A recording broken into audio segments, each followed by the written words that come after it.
I'm here for all Barbadians. I'm here for the tourists that have to walk in the. I've seen it.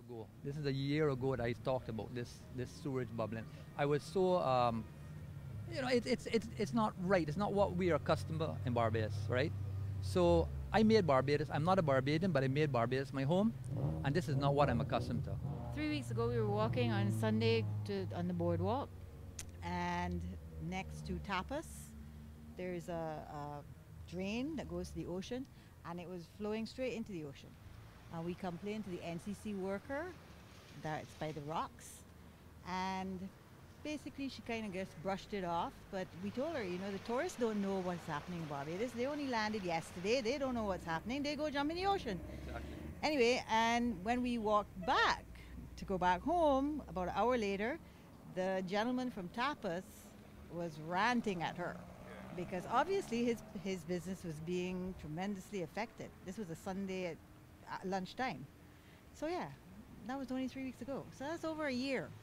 Enough is enough. When we have guests come, friends, what do you say when they ask? What do you tell them? Besides, nobody's doing anything. We're hearing promises, nobody's doing anything.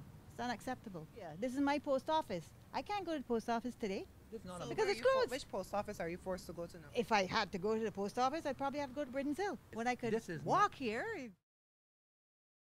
My name is Ray George, and I've had this problem for about 3 years non-stop. In the last 2 weeks, the water has not ceased. It's just been flowing non-stop. Right now, I can't even get in my house. This is a serious situation that we need to solve immediately. This is a national crisis. It just can't go on like this. We've done everything that the environmental people have requested, and we was hoping that we would get some sort of result, but it's just getting worse and worse.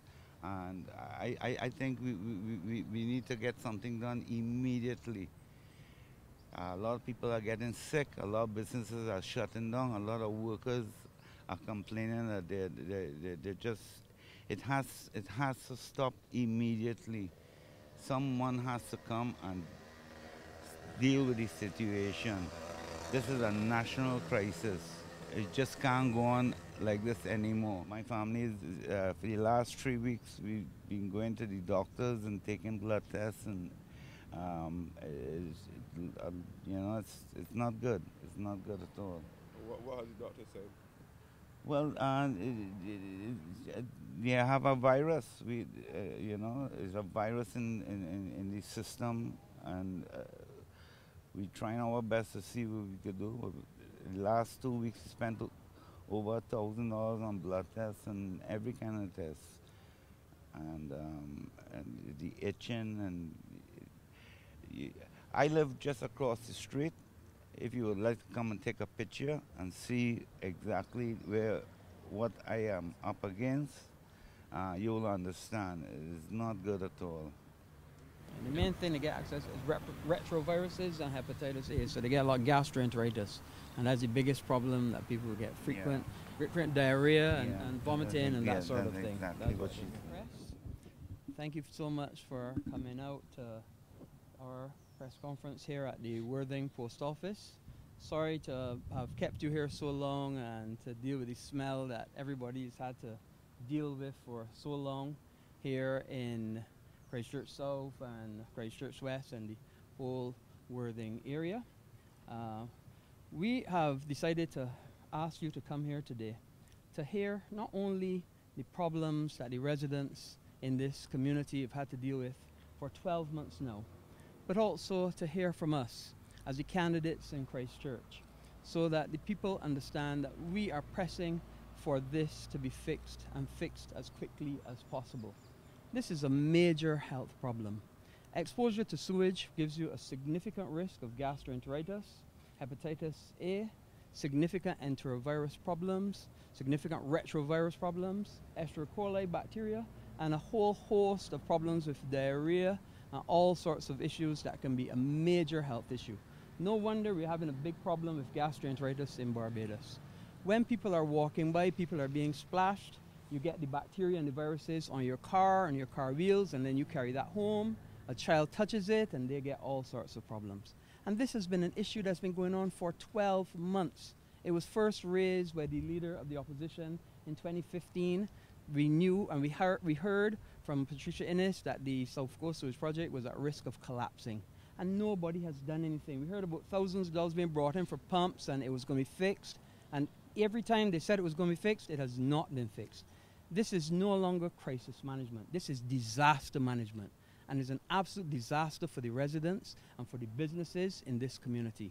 And we want urgent attention paid to this, and this mess must be fixed urgently, because no longer will the people of Christ Church stand for being treated like second and third class citizens at a time when the tourist season is about to start and tourists are having to walk through effluent coming out of manholes. It is just ridiculous. And I'm calling on the Prime Minister and all of the ministers associated to urgently get this matter fixed.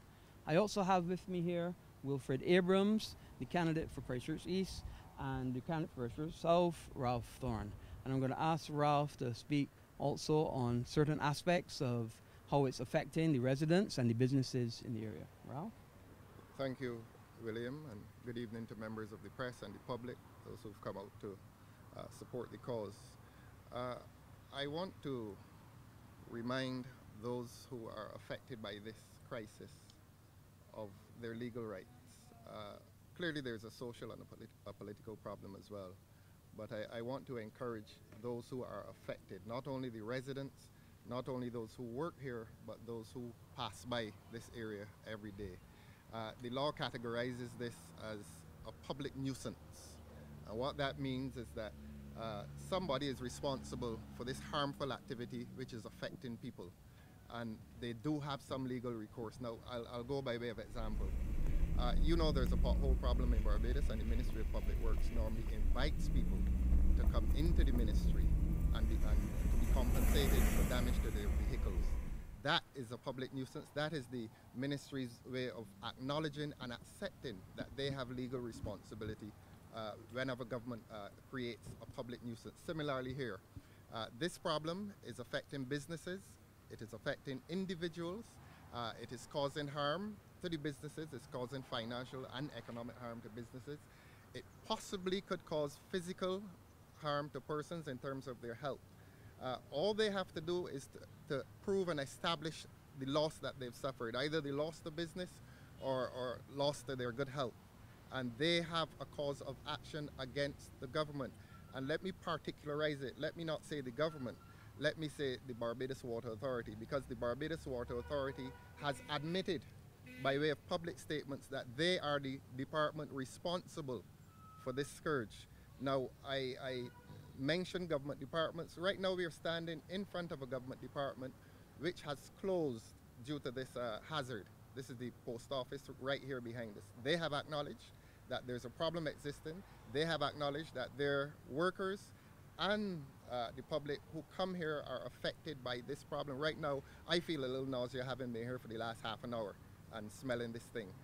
So that even the government departments are recognizing the problem. So I don't think that there is any way out for the Barbados Water Authority. The Barbados Water Authority, as I have said, they have acknowledged their own responsibility, except that a year later, they're refusing to fix it. They're not giving any account to Barbadians as to what is the stage of this problem, how long it will persist. They have said nothing.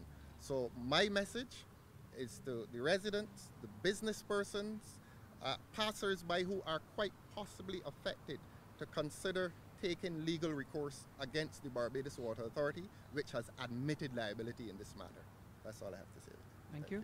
And we also have Wilfred Abrahams, who will also make his contribution. I almost forgot what I was going to say because I feel so ill right now, it's not funny. And we're not really fully understanding the import of this and how dangerous this is. While we were all here waiting, there was a little girl stopping to tie her shoelace, which was dragging on the ground. And her hands went on the ground, and she tied her shoelace, and she got it, and then she put her finger in her mouth. And we sent her to get some hand sanitizer. The cameraman over there I don't even think he realized it. He just picked up the cable off the ground, threaded it through his hand, put his hand in his pocket, took out his cell phone, pressed it, and put it to his face. You understand how dangerous this is? What is of particular trouble for me, or what is particularly bothering me, is the lack of accountability on the part of the government or any of the associated ministries. When this here first broke, and we talked about raw sewage in the streets, out came a denial. It was not raw sewage, it was not toilet paper, it was not effluent. We've now gone to a point where everybody accepts what it is. You can't stand here and smell this and not know it for what it is. Now, somebody needs to come out and say something talking about we're looking at a new sewage treatment plant. That's years down the road. We don't want to hear that. Barbados does not want to hear that. We want to hear what is happening now. What is the problem? I have no confidence that the Barbados Water Authority or those in charge actually know what the problem is, because we have heard time and time again that the problem has been identified. It was a pump. It was a this. It was a battery. It was a something else. It has been fixed. It has been. How many times have you heard it has been fixed? And it keeps coming back every single time it rains. Right now, it is back almost every single day. I have no confidence that what they have now identified as the problem is the problem, or is not just simply one of many other problems. We called some time ago, about 2 weeks ago, I went public and said it is obvious that this is beyond the capacity of the Barbados Water Authority. And the government needs to do whatever it has to do to put all of the resources and manpower necessary to fix it. This is not one we can delay till after elections. This is not one we can kick down the road. This is one that needs a fix and needs a fix. No, this is a serious environmental disaster. And while we're waiting on that, somebody needs to come and advise how to deal with this. What precautions should people be taking? The chief medical officer needs to come to the public of Barbados and advise them. Has it contaminated the groundwater? What are the possible areas of concern? What should people who have to use this area be doing? They should at least advise them sanitize all the time, wash off your shoes with bleach, things like that. But people are using here, traversing here. They don't understand how serious it is. When that child goes home and has gastro and mother wonders how she get gastro, nobody knows. When I leave from here and drive home and get out of my car and go inside my house and take off my shoes and forget that I was in Worthing and go and eat something, then what? We need, not we, the authorities need to come to the people of Barbados and go over and over and over again at the precautions that they need to take. Otherwise, we are going to be left. Father forbid that this goes through to its natural conclusion and there be some epidemic in Barbados or some outbreak of something. We are ill-equipped to deal with that. All of the ministers who are responsible or associated with this, the Minister of Health, the Minister responsible for water resources, the Minister of the Environment, all of them should be sacked. By now, somebody should have been fired. It cannot be that a situation as bad as this. This is unheard of in the history of Barbados. And this has persisted for over a year and nobody has been held accountable. No. People can forgive the government a lot of things, but this one is now past forgiving. The authorities need to step out of the box. They need to come to the public of Barbados and come clean. Let us know what is going to be done now. Nobody can fault them if they spend a couple $1 million dealing with the immediate problem. Let's not talk foolishness about a new plant. We don't even know what the problem is. Let us find out for certain what the problem is and start to fix every single problem that exists. If it is a new plant, eventually, then we will get to that. But for now, promises down the road of a new plant are not helping all of the people who are being affected. I lay this squarely in the lap of this government. For too long, they have done nothing. There has been no accountability. There have been no repercussions. And business rolls on. Whenever anything happens, when we speak, it is political. This is not political. This is environmental. This is health issues. This is water issues. This is about the safety of Barbados and our tourists as well. What has happened is that nobody has been held accountable for so long that nobody actually wants to step up and take responsibility for anything. Somebody should be held accountable for this mess, and it should be dealt with, not even, I won't say urgently, it should be dealt with now. I think they're obligated to have some courtesy and tell Barbadians what stage we're at, how long this problem is going to persist for. They haven't done that. Well, if they have not done that, I am inviting residents and business houses who are directly affected by this scourge to speak to their lawyer as urgently as tomorrow and get a letter off to them. As I said earlier, the Public Works Ministry, they are compensating people because they accept their responsibility. It is time that Barbados Water Authority begins to accept its legal responsibility. And I would encourage persons to see their lawyer tomorrow. Wilfred and I are not chasing ambulances. I don't think we're available to. You spoke to some business owners. Is there any idea of the economic impact this has had? I'm not an accountant, but clearly you've had a business around the corner. I don't want to call the name to disparage them. A business around the corner has closed. We've lost productivity hours here at the post office today. And there are other businesses that have been affected. You have restaurants. Nobody's going to sit in a restaurant and eat while this problem is persisting. So there is economic and financial loss while we speak. And that economic and financial loss must be addressed by Barbados Water Authority in the absence of simple courtesy. The courtesy to communicate and tell people, where are we with this crisis? Well, we are going to be going to door to talk to all of the residents, all the businesses, to find out their feedback, find out what's been happening to them, and also to express our views on the situation. In other words, a persistent campaign against this problem, a persistent campaign against the problem. Look, you're asking what is the move from here. We have been on this for over a year, to the point where the press has stopped publishing the press statements we make or the comments that we make in relation to it. We have been on it, bringing it to the fore. It is the government that has dropped the ball on this one. It is inexcusable for the Water Authority to be only now, or the ministers to be only now saying we need outside assistance to deal with this. For any time you tried it twice and failed, this is so serious, you should have brought people in. Nobody can fault you. We've never had this situation in Barbados before. We can't be expected to know everything. There's no shame in saying we don't have the technical expertise to deal with it.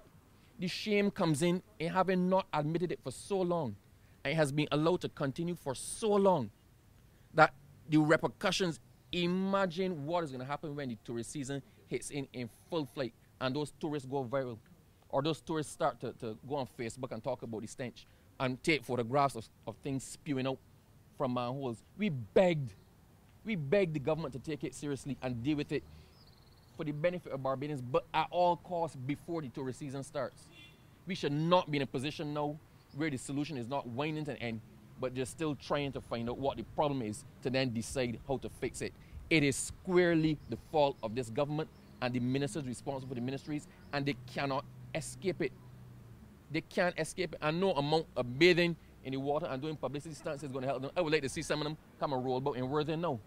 This is a complete environmental disaster here, and we're calling on all the businesses and the residents to seek legal advice, and if they have to litigate, so be it, because sometimes that's the only thing the government understands.